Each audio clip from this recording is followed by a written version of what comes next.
জয় গুরু, সুপ্রভাত, হরি ওম। ওম অখণ্ড সংহিতা বা অখণ্ড মণ্ডলেশ্বর শ্রী শ্রীমৎ স্বামী স্বরূপানন্দ পরমহংসদেবের অমৃতময় উপদেশবাণী, দশম খণ্ড। স্বাবলম্বন কাহাকে বলে?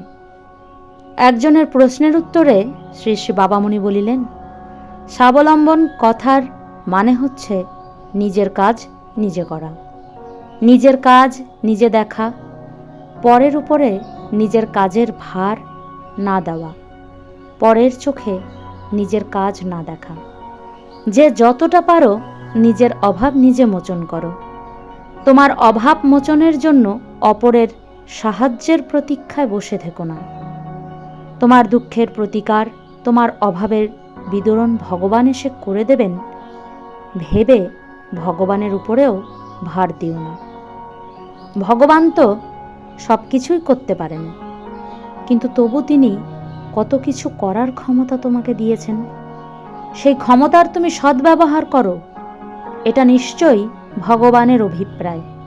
এ অভিপ্রায় না থাকলে তোমাকে সে সব ক্ষমতা তিনি দিতেন না।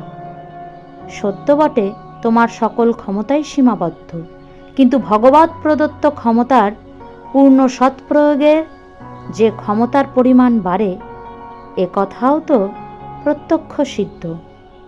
এ থেকেই বোঝা যাচ্ছে যে ভগবৎ প্রদত্ত ক্ষমতাগুলি মঙ্গল কর্মে ব্যবহার করে কাজে লাগাও, এটা ভগবৎ অভিপ্রায়। অহংকৃত হয়ে তুমি নিজেকে যত শক্তিমান মনে করো, তুমি তত শক্তিমান নও। এই হলো তোমার ক্ষমতার সীমা। আবার হতাশ নিরাশ হয়ে মানসিক দুর্বলতার প্রভাবে তুমি তোমাকে যত অক্ষম, যত ক্ষীণবীর্য মনে করো, তুমি তত অক্ষম ও ক্ষীণবীর্য নও।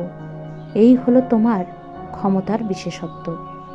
ভগবানের কাছে বিপদকালে তুমি যে সাহায্য প্রার্থনা করো, সেই সাহায্য লাভের অধিকাংশ শক্তি তিনি জন্ম থেকেই তোমার ভাণ্ডারে দিয়ে রেখেছেন। এ কথা বিশ্বাস করার নামই আত্মবিশ্বাস। হরি ওম।